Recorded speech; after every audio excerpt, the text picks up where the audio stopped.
Assalamualaikum warahmatullahi wabarakatuh. Perkenalkan, nama saya Yenti. Saya mendapatkan tugas baca yaitu dari buku Madilog bab 2 filsafat, tugas baca 6.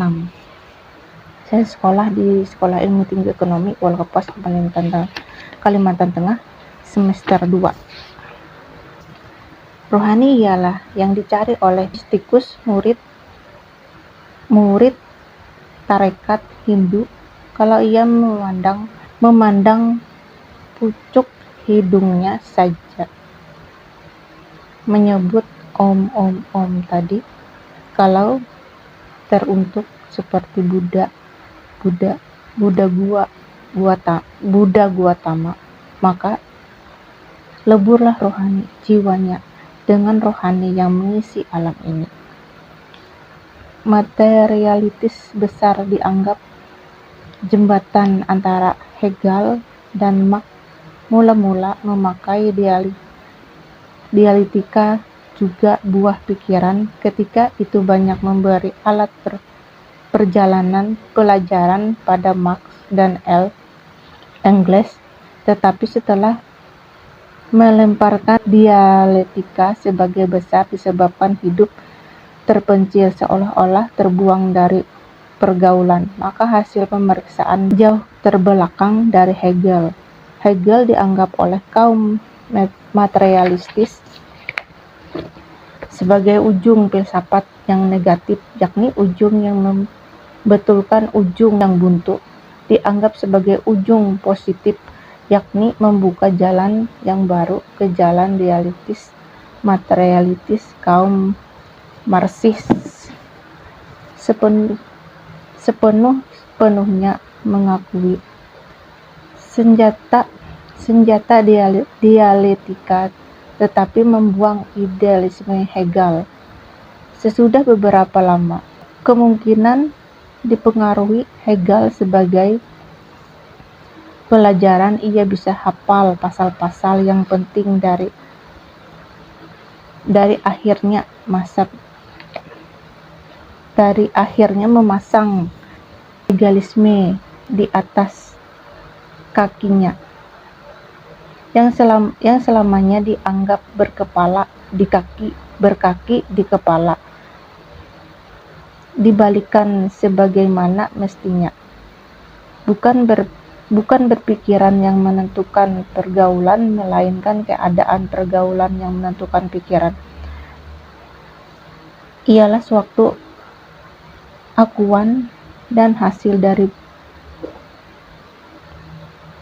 perjuangan kelas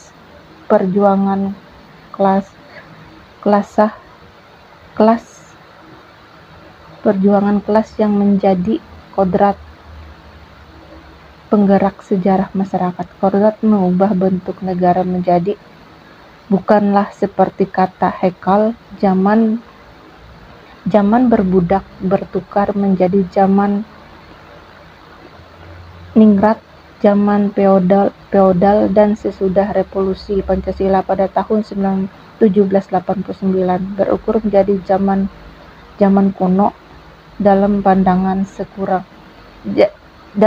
sekarang, yakni pertentangan yang berlaku pada zaman berbudak ialah pertentangan yang berlaku pada zaman feodal, pertentangan ningrat dan tani, pertentangan pemimpin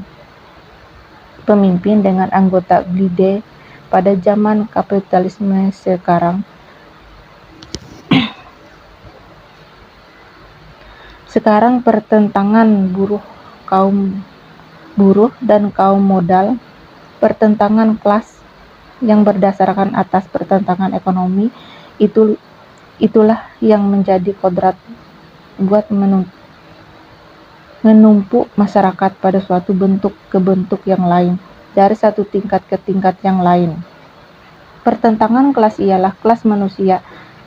Manusia ialah barang yang nyata, itu berdasarkan atas pertentangan ekonomi yang ditajamkan oleh kemajuan teknik, yakni berkakas yang dipakai dalam pergaulan perkakas pada zaman ini dimiliki oleh kaum berkuasa dan kaum bermodal, menjadi alat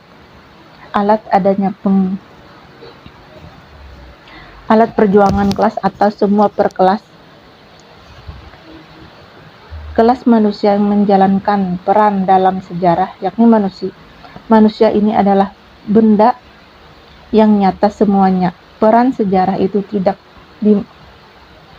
dibikin dan tidak dimodali oleh itu juga sejarah tumbuhan, hewan, manusia, bumi, binatang tidak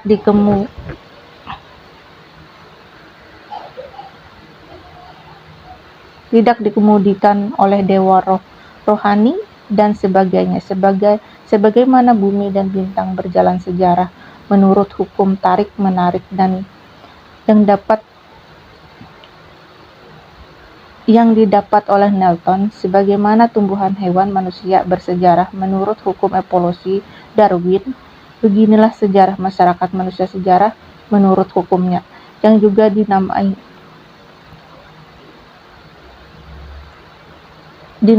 dia materialistis. Dengan lahirnya Marxisme, maka bedalah dialektika idealis dan aletika materialistis. Yang pertama dipegang oleh kaum yang bermodal dan berkuasa dengan pengikutnya. Yang kedua oleh kaum proletar, yang di antara kedua filsafat bertentangan tadi sudah tentu ada bermacam-macam filsafat, maju mundur filsafat bukan buat bertarung, yang memang berevolusioner terhadap kaum ningrat Jerman, tetapi proletar sudah tentu baik, bukan tempat berlindungnya kaum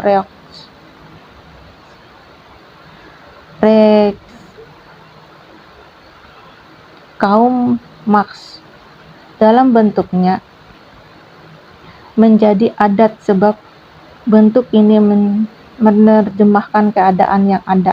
Idealisme tak akan mati selama masih ada perjuangan kelas ini, selama ada kaum yang menghisap dan menindas hartawan yang berkuasa pada satu pihak, mengemukakan ide pikiran terhadap kaum terhisap yang tertindas pada lain pihak. Ia memakai kemegahan mujizat rohani buat meninabobokan kaum pekerja supaya mereka rajin, menurut dan taat di dunia yang fana ini, supaya nanti mendapat nikmat bidadari yang matanya seperti mata burung merpati, dan sekarang kelak akhir kesenangan kekal di akhirat. Demikian sesuai dengan perjuangan kelas idealisme, atau tidak membentuk dirinya supaya cocok dengan keadaan kelas yang mengenainya, di mana kapitalisme masih muda, kokoh karena sedang naik seperti Amerika. Maka lahir idealisme berupa pemikiran dari negara yang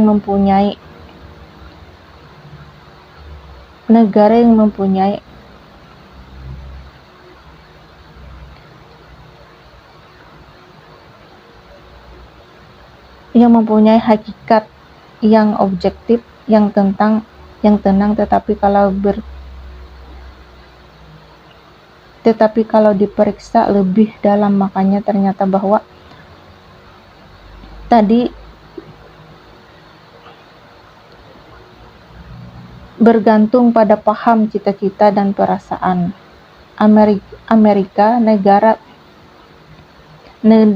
merdeka, ialah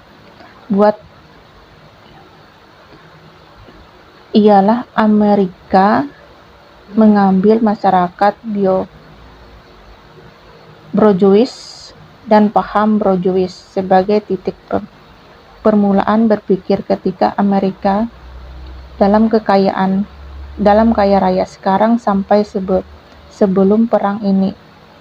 Kemakmuran Amerika yang disangka akan tinggal kekal tadi akan menyusul kawanan di Eropa Barat, krisis yang sudah menjadi merajalela dan tetap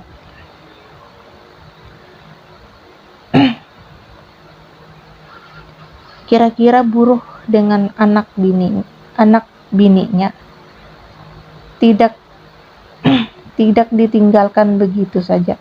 Tidaklah begitu tenang semua barang yang memberi ketenangan buat Brojuis seperti harta benda, polisi dan hak milik turun-menurun adalah benda yang mencakup paham perasaan penghidupan kaum proletar Amerika sekarang, di mana pergerakan buruh berpengaruh sekali seperti di Jerman sebelum perang 1919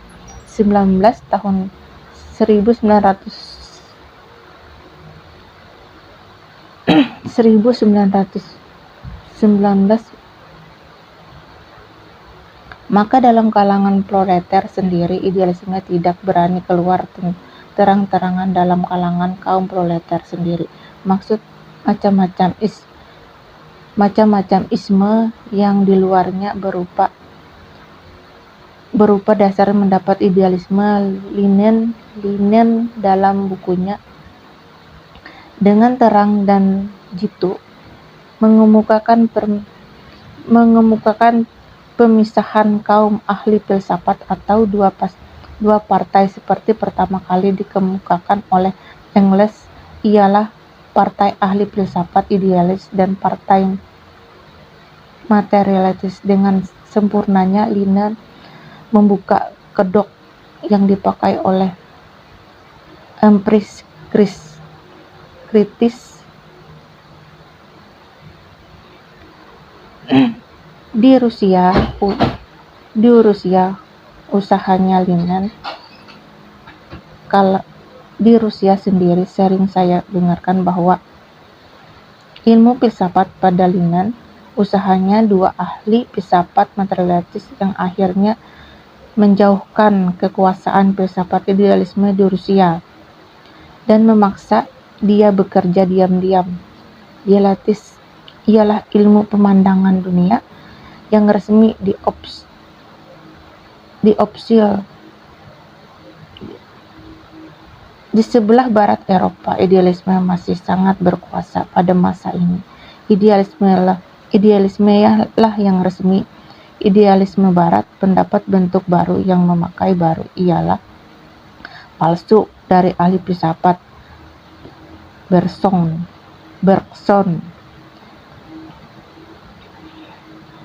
yang dipeluk oleh besar jalan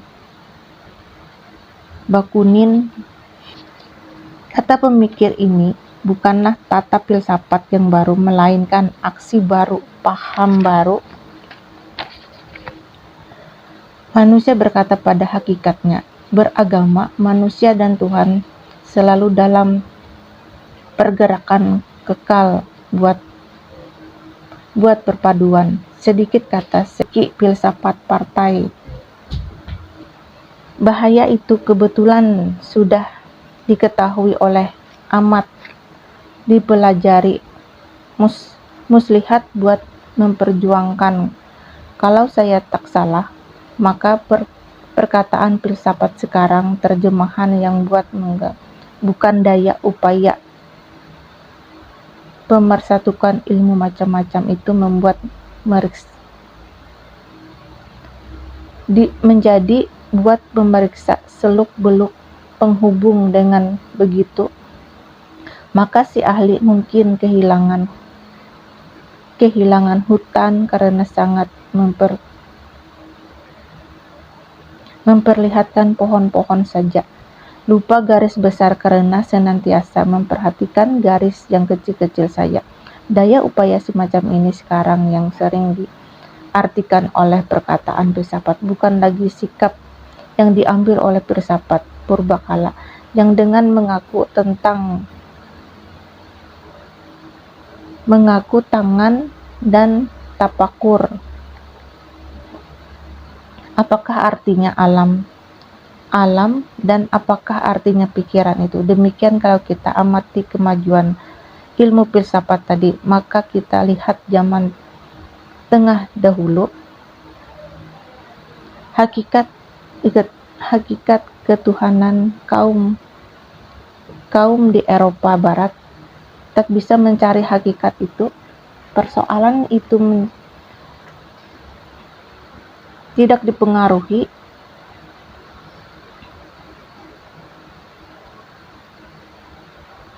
sesudah itu. Pada zaman Brojuis, filsafat tadi sudah susut pada persoalan dan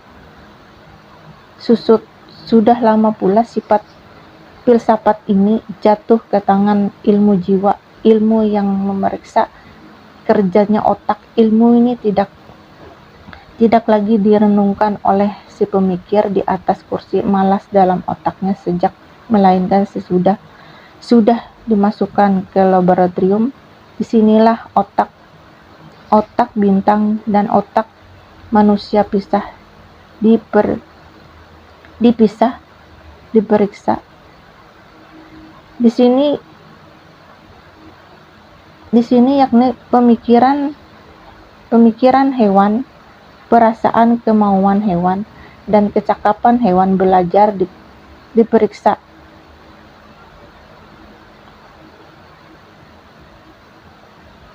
Diuji, dibandingkan dengan akal, perasaan, dan kemauan manusia.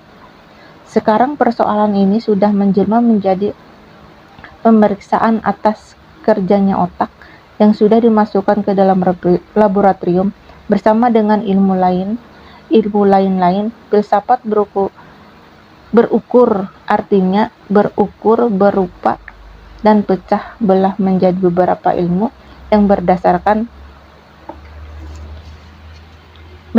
kesimpulan bahwa sisanya filsafat ialah dialektika dan logika.